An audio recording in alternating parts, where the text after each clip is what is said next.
नमस्कार मित्र आणि मैत्रिणी, welcome to my channel. Kamali याच्या भागामध्ये हे दाखवलं गेलं आहे की अखेरकार कमळीने जे काही वर्षभर जी काही मेहनत केलेली असते अभ्यासासाठी आणि त्याचं फळ अखेरकार कमळीला भेटणार असतं. त्यासाठी ऋषीनेही तिचा खूप सपोर्ट केलेला असतो.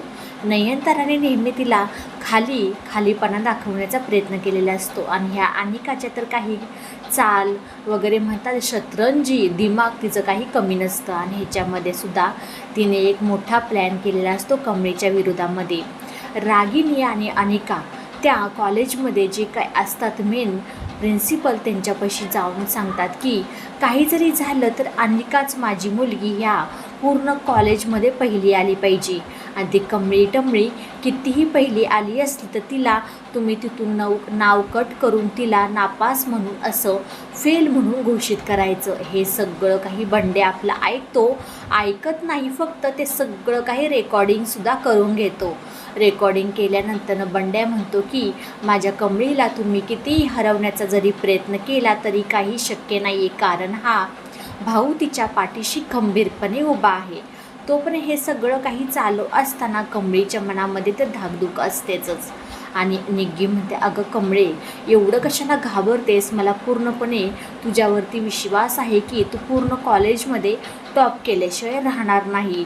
तर हे कमळी म्हणते, अगं बोलण्यामध्ये आणि ते आपल्या सगळ्यांच्या समोर सत्य समोर येण्यामध्ये खूप अंतर आहे गं निग्गे. तू जरा शांत बस, बघूया आता रिझल्ट नक्की काय लागतोय. आणि नयनताराने तरी ते कमळीला एक ताकीद म्हणतात ना, एक प्रकारची तिला हीच दिलेलं असतं की म्हणते की तू जर ह्या कॉलेजमध्ये टॉप जर आलीस ना कमळे, तर तुला मी ओवाळीन, तुझी आरती करीन, हे नयनतारा कमळीला बोललेले असते.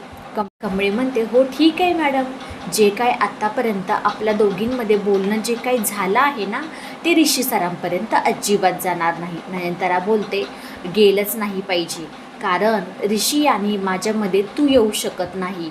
कमळी म्हणते, मी ते येणार पण नाही, कारण की ऋषी सर माझे फक्त आणि फक्त फ्रेंड आहेत आणि तुमचा तो मुलगा आहे त्याच्यामध्ये आणि मायालेकाच्यामध्ये येऊन मी काय करणार आहे, असं कमळी नयनताराला एकदम स्पष्ट उत्तर देते, तिथून निघून जाते.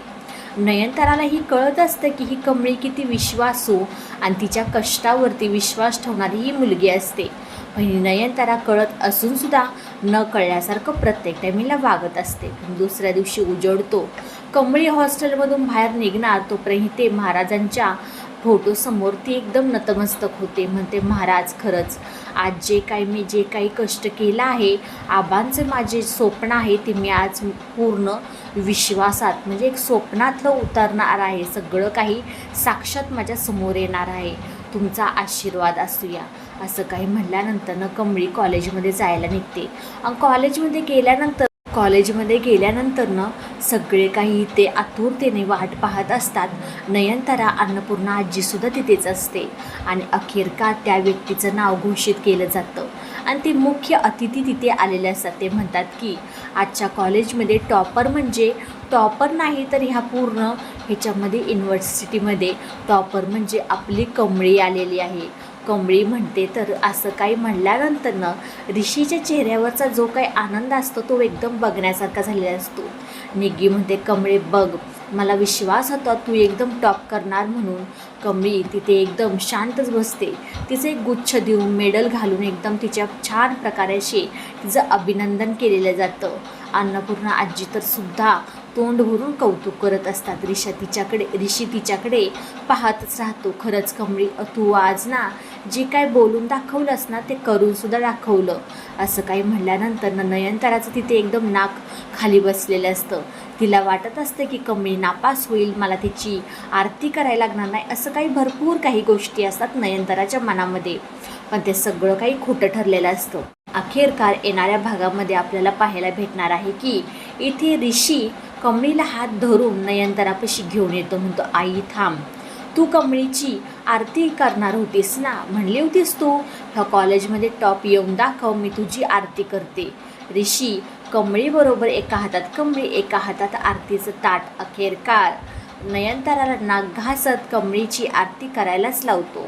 बघूया आता येणाऱ्या भागामध्ये नक्की काय होते. खूप छान मोठा ट्विस्ट आहे आणि आपले शॉर्ट्स व्हिडिओही यायला लागलेले आहेत, त्यालाही तुम्ही लाईक शेअर सबस्क्राईब करा. चला भेटूया पुढच्या व्हिडिओमध्ये. बाय सगळ्यांना.